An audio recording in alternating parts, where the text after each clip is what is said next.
Hallo und herzlich willkommen zurück zu einem neuen Flive Universe Video. Ich wurde gefragt, was meine FEC-Ausbeute ist oder war. Und ich habe letztes Jahr tatsächlich so ein Video gemacht und es war relativ umfangreich, weil ich mir da auf verschiedensten Charakteren Waffen und Sets erspielt hatte, wobei das letztes Jahr auch ein bisschen einfacher war, muss man dazu sagen. Und hatte fast alle meine Charakter eigentlich ausgerüstet. Also ich glaube, 3 Charakter waren nicht vollständig ausgerüstet und sonst komplett alles in FEC Gold Equipment. Genau. Und ich hatte tatsächlich nicht vor, so ein Video zu machen, aber ich wurde jetzt gefragt und jetzt dachte ich mir, naja gut, es ist zwar nicht so spannend dieses Jahr, aber warum nicht? Genau, das heißt, ich gehe jetzt Charakter für Charakter durch. Also man sieht, die Inventories, oder wird man sehen, sind einfach noch ein bisschen random. Es wurden ja viele Items gelöscht, beziehungsweise habe ich hier noch nicht sortiert. Also das wird noch ein bisschen dauern, bis das dann auch wieder gut aussieht. Und ich habe jetzt auch teilweise auf den Charaktern Equipment, was ich natürlich nicht vom FEC habe. Also hier zum Beispiel jetzt meinem Elementor hier 10% Speedset gegeben, Schmuckset von meinem anderen Elementoren und so weiter. Also das habe ich natürlich nicht vom FEC-Server. Die Ausbeute hier ist basically Trash-Schmuck, seelengebundener Demol plus 9, Intiret, ne, die war nicht mal vom FEC-Server, genau, also quasi gar nichts, schmucktechnisch. Ein sauschlechtes Kinox plus 7, Studis plus 8, aber bringt halt nichts, wenn die anderen Teile plus 7 sind. Mit Angriffskraft plus 16, also auch kompletter Müll. Und ein Bloody Stuff plus 9, allerdings mit 10 Sockeln, habe ich natürlich selber gemacht, 15% Poison Cloud und ja, ein paar Random-Ass-Karten, also ich glaube 3 Water C-Karten sind drin. Und 7 Volt C? Geht sie nicht ganz aus, ne? Ne, wahrscheinlich 8 Volt C und 2 Water C oder irgendwie so. Keine Ahnung. Auf jeden Fall auch nicht der Rede wert. Absolut unerwähnenswert. Und was man jetzt vielleicht auch eher sehen wird... Okay, ich muss mal das Pad einpacken. Das ist ja... Was? Ah, egal. Naja.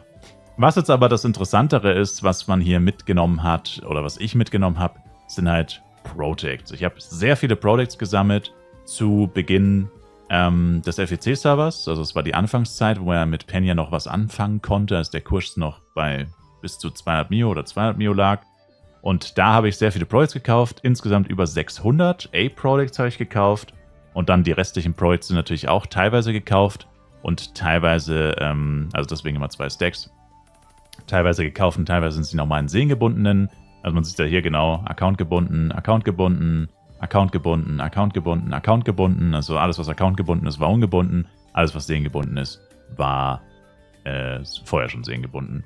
Genau, zusätzlich habe ich hier natürlich noch 62 Smelling Scroll Boxen, hier auch nochmal 9 Smelling Scroll Boxen. Ein paar Sachen von Events, Pet Feedback, Schriftrolle, Second Anniversary war da teilweise Zeug dabei, Berry Select Boxen und lauter so ein Käse. Und das war's auch schon mit meinem Elementor. Also im Endeffekt kann man einfach sagen, tonnenweise Protects, also was weiß ich, 40.000, 50.000 F-Coin in Form von Protects. Ja, und dann bei meinen anderen Chars ist es ja entsprechend ebenfalls unspektakulär. Also mein RM hat hier zum Beispiel accountgebundener AG-Stick, auch absoluter Trash-Schmuck natürlich, dieses seelengebundene Zeug, hier eine accountgebundene Pura-Necklace, dann sogar nur ein Intiret hier vom FEC-Server und ein Intiret jetzt hier von Burudeng. Dann hier Kainos und Navil, auch vollkommen irrelevant einfach. Genau. Und hier halt Protects, 69 Smelling Scroll Boxen, die Protects überwiegend von Battle Pass und so weiter. Dann Ranger, nicht erschrecken, hier ist jetzt plötzlich ein Bloody Bone, ein Fitzif-Set, das ist aber von Burudeng tatsächlich. Also das ist mein, also ich habe tatsächlich 3 Ranger-Sets. Also eigentlich habe ich noch viel mehr. Ich habe hier auch noch ein Race-Set und ein Tight-Set. Oh Gott, ich habe irgendwie 6 Ranger-Sets oder so. Aber die sind alle nur plus 8, lustigerweise. Genau, also das ist alles von Burudeng, equipment-technisch, genau.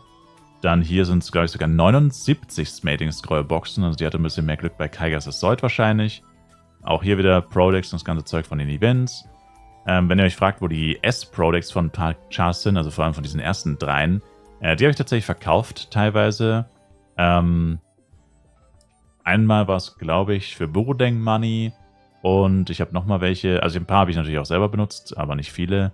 Und ja, auf jeden Fall habe ich ein paar verkauft, also deswegen sind das hier manchmal gar keine Products mehr übrig. Manche Chars haben noch die vollen 30, war glaube ich das Maximum.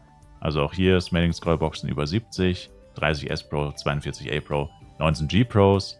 Und hier sind es auch nur noch 22 Pro-Decks. Hier sind es die vollen 30. Hier ist sogar noch ein E-Pro-Deck dabei. Keine Ahnung, wer das ist, ehrlich gesagt. Und ja, sowas wie Weapon, Bonus-Scrolls und so weiter, Stat-Scrolls. Wie gesagt, das ganze Standardzeug, aber es ist halt nichts, was man jetzt wirklich erwähnen soll. Weil es ja nicht wirklich was Besonderes ist. Auch hier beim Knight nicht erschrecken, das ist einfach komplett accountgebundener Müll einfach. Also, ja, das braucht man nicht drüber reden, das ist einfach absoluter Schmutz. Und das ist tatsächlich meine FEC-Ausbeute. Also ich habe jetzt die Products nicht zusammengerechnet, wie viele Products das insgesamt sind. Es sind sehr, sehr viele auf jeden Fall. Also nächstes Upgrade-Event, Doppel-Upgrade-Event besser gesagt, kann kommen. Also ich kann euch auch gleich mal einen Plan für diese Products verraten. Man könnte jetzt ja meinen, das sind ja allein fast 1000 A-Product. Wenn ich die Smelling-Scroll-Boxen öffnen würde, wären es wahrscheinlich 1600, 700 A-Products oder so. Was schon sehr, sehr viel ist. Aber ich habe tatsächlich nicht vor, die zu benutzen demnächst, weil mein Plan für die Zukunft war jetzt, also erstens mal habe ich eigentlich momentan nichts, was ich upgraden wollen würde. Natürlich, wenn ich jetzt irgendwas kriegen würde, theoretisch, würde ich das wahrscheinlich schon einzeln mal upgraden. Also theoretisch, ich würde jetzt eine Waffe irgendwoher bekommen, sagen wir jetzt einfach mal fiktiv. Ja, dann würde ich die natürlich schon upgraden und würde jetzt nicht ein Jahr warten auf ein Doppel-Upgrade-Event. Aber das Ding ist halt, dass ich momentan eigentlich nicht erwarte, irgendwas zu upgraden.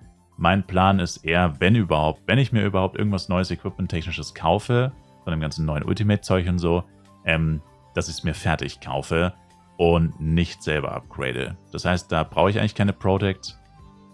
Und wie gesagt, der Plan wäre, hoffentlich machen sie das nächstes Jahr wieder, weil beim letzten, also bei diesem FEC haben sie es jetzt im Sommer so gemacht gehabt, es gab ein Wochenende Doppel-XP, was ehrlich gesagt schon ein bisschen räudig ist, ein Wochenende Doppel-XP, ein Wochenende Doppel-Drop, ein Wochenende Doppel-Upgrade. Der FEC-Server hat das einfach die ganze Zeit gehabt. Also muss man schon fairerweise sagen, das hätten sie auch zweimal machen können. Also vor allem Doppel-XP und Doppel-Drop hätten sie jetzt ruhig auch mal 2-, 3-mal machen können, nicht nur einmal. Ich meine, das hat sowieso kaum jemand gespielt, also ganz ehrlich, wer hätte sich darüber aufregen sollen. Auf Borodeng war so oder so tote Hose. Also das hätten sie ruhig ein paar Mal öfter machen können, meiner Meinung nach. Oder zumindest öfter 50% statt 30 oder sowas. Also zumindest ein bisschen den Spielern entgegenkommen und sagen, hey, wir haben euch nicht ganz vergessen, so. Aber es ist cool, dass sie es wenigstens überhaupt gemacht haben. Keine Frage, vor allem das Doppel-Upgrade-Event auf Borodeng war natürlich geistesgestört. Und für nächstes Jahr ist halt der Plan, wirklich, ich meine, es ist ja eh nicht mehr so lang hin, es sind ja eh nur noch in Anführungszeichen 7 Monate. Also nach FEC ist vor FEC, kann man sagen. Ich sehe es jetzt schon kommen, in einem Monat fragt wieder jeder, wann kommt der nächste FEC, wann kommt der nächste FEC? Safe Call. Auf jeden Fall, lange Rede, kurzer Sinn. Wieso bin ich nicht auf der Vitaltrinkbox? Ich wollte auf der Smelling-Box sein, aber egal.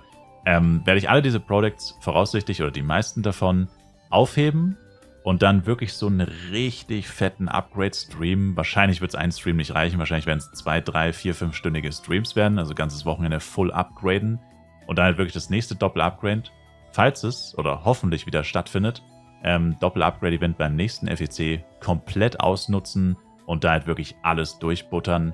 Und das wird hoffentlich richtig, richtig geil. Also dafür habe ich den FEC halt genutzt. Also muss ich dazu sagen, vor allem zu Beginn des FECs, ich hatte halt einen sehr, sehr schlechten Start. Und der Start ist halt das Wichtigste. Wisst ihr ja vielleicht noch mit meiner Bachelorarbeit und so. Also die erste Woche konnte ich quasi gar nicht richtig spielen. Und da war es dann eigentlich schon fast gelaufen, kann man sagen. Und da habe ich mich dann eigentlich sofort schon auf die Products eingeschossen und habe einfach gesagt, okay, 8 Chars auf 140, gibt 240 Smelling-Scroll-Boxen, einfach leveln. Dann kam da das noch mit dem Master Grant, kam ja auch relativ bald. Ich habe ja über 2 Monate am Master gearbeitet. Also sozusagen kam das ja dann auch relativ früh schon. Und ich bin eigentlich ganz zufrieden. Also das könnte ich vielleicht noch dazu sagen. Master Level, alle meine Chars sind 119 Master, außer mein Elementor, der ist 122 Master. Also das habe ich natürlich auch noch gemacht. Muss man auch dazu sagen, wenn ich den Master Grant nicht gemacht hätte, hätte ich so wahrscheinlich noch ein bisschen mehr rausreißen können, hätte ich noch ein bisschen mehr Kohle verdient vielleicht oder hätte noch irgendwas anderes machen können. Ich habe mich dann halt eher auf den Master gestürzt. Was jetzt halt monetär, also in Geld oder in Items kann man das jetzt nicht wirklich gegenrechnen. Schwer zu sagen, aber ich finde es eigentlich ganz cool. Ich muss jetzt halt natürlich auch fertig machen auf Borodeng, aber das ja, werde ich jetzt auch erstmal nicht weiter fokussen, sondern werde jetzt erstmal mich auf Tower Dailies und so vorbereiten, weil meine Chars können tatsächlich momentan nicht alle zusammen Tower Dailies machen, was ein bisschen blöd ist. Das kostet jeden Tag Zeit und Nerven und Geld und das werde ich auf jeden Fall jetzt erstmal anpeilen, dass ich mir wieder eine Routine aufbaue auf Borodeng und dann werde ich wahrscheinlich den Master Grind fortsetzen. Aber ja, das ist so der Plan und ja, es ist relativ langweilig. Ich weiß, es sind jetzt einfach halt tausende Products und so, aber ja, es ist trotzdem irgendwo eine Value und jetzt wisst ihr halt, was ich quasi mitgenommen habe vom FEC. Also basically einfach Millions and Billions in Protect Currency, sozusagen. Ja, hier auf dem Knight habe ich noch diese Ballons mit den HP. Meinten ja viele Leute, dass die ultra OP sind zum Beispiel um 50 HP besser als die Yellow Balloons zum Vergleich hier direkt daneben. Ist nicht schlecht, weil mein präferierter Tank ist immer noch der Knight, auch wenn ihn viele haten. Oder viele jetzt sagen, man braucht überhaupt keinen Knight, alles andere kann genauso tanken. Ich bin immer noch Fan vom Tank Knight, also das ist auf jeden Fall nicht schlecht, das auf dem Knight zu haben, finde ich. Und genau. Und ja, das war's eigentlich. Ihr könnt mir gerne eure Ausbeute, also nicht so detailliert natürlich, aber so grob, auch in die Kommentare schreiben, wenn ihr wollt. Wir haben außerdem noch diese Android Pre-Registration Rewards, falls euch das schon aufgefallen ist, diese Box, die so komisch aussieht. Ihr könnt jetzt eure Codes, falls ihr euch über die Website von Flive Universe pre-registered habt, falls ihr es noch nicht vergessen habt, habe ich so ein Video gemacht vor 4-5 Wochen, als wir das gepostet haben. Und die Belohnungen, also diese Codes, die man vor knapp einem Monat bekommen hat, ja, die kann man jetzt tatsächlich einlösen. Also ihr geht auf Taste U, verdammt, ich habe schon wieder fast Spielzeit gesagt, Taste U Coupon und da könnt ihr eure Coupons einlösen. Ihr könnt die, soweit ich weiß, noch sehen, wenn ihr auf die Flive Universe Seite geht und dann auf die App Pre-Registration Page. Da werden die Codes noch angezeigt. Ich habe sie mir sicherheitshalber abgespeichert, weil ich immer ein bisschen unsicher bin. So kann man das später wirklich noch abrufen. Ist aber auch nicht so schlimm. Die Codes sind nicht so krass. Also man kriegt 3-mal Vital Drink oder Refresher Holdbox, eine Ampli, 5 Death Upcut Stones und 5 Scroll of Return Town. Also schlecht ist es auf jeden Fall nicht. Vor allem die Ampli kann ich ganz gut gebrauchen, weil ich habe immer einen Ampli-Mangel bei Charakteren, die ich erst gerade gelevelt habe. Und genau, also grundsätzlich ist es nicht schlecht, aber es ist auch kein Drama, Drama, weil man es verpasst hat. Die Belohnungen für die insgesamten Pre-Registrations gab es ja so Codes für 10, 50.000 und 200.000 und so.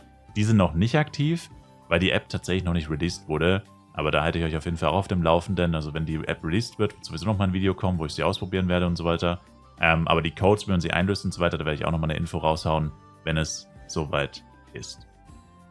Aber für die Leute, die sich über die Website vorregistriert haben und solche Codes bekommen haben, die könnt ihr jetzt eben einlösen. Und es geht irgendwie auch nur noch bis es geht bis Anfang Dezember, glaube ich. Aber macht es lieber früher als später. Man weiß ja nie bei Gala immer. Ist immer so ein bisschen Risiko.